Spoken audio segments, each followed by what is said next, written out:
हूं कुछ ले जाऊ दोनों काम सजाया हूं. आणि याच कालखंडात देशभरातील तमाम क्रांतिकार्यांनी स्वातंत्र्याची रणशिंग फुंकली होती.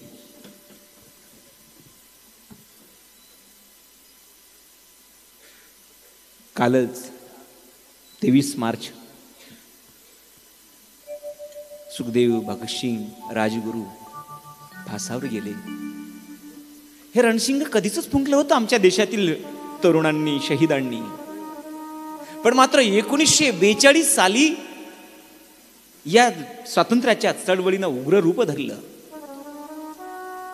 या देशातील सर्व काँग्रेसी कार्यकर्ते इंग्रज अधिकाऱ्यांनी कैद केले आणि आता बाहेर कोणीही राहिलं नाही.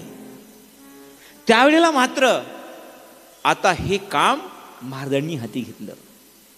खंजिरी भजनाच्या माध्यमातून जनजागृतीचं काम महाराजांनी सुरू केलं आणि अमरावती जिल्ह्यामध्ये यावलीला, वर्धा जिल्ह्यामध्ये आष्टीला आणि चंद्रपूर जिल्ह्यामध्ये शिमूरला महान क्रांती घडली.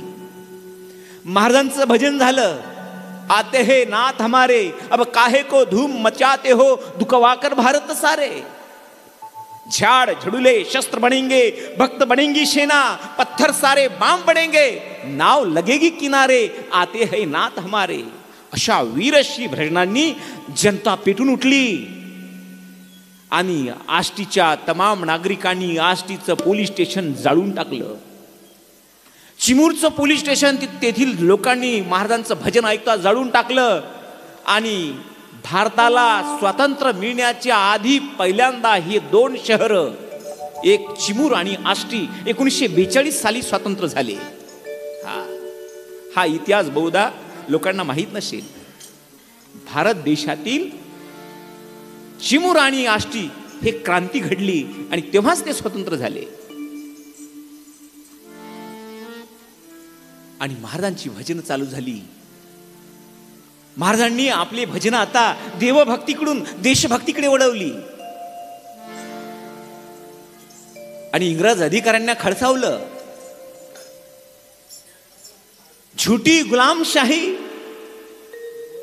क्यों डर बता रही है, असे वीरश्री भजनांनी सर्व जनता पेटून उठली. ऐकूया झूठी गुलामशाही.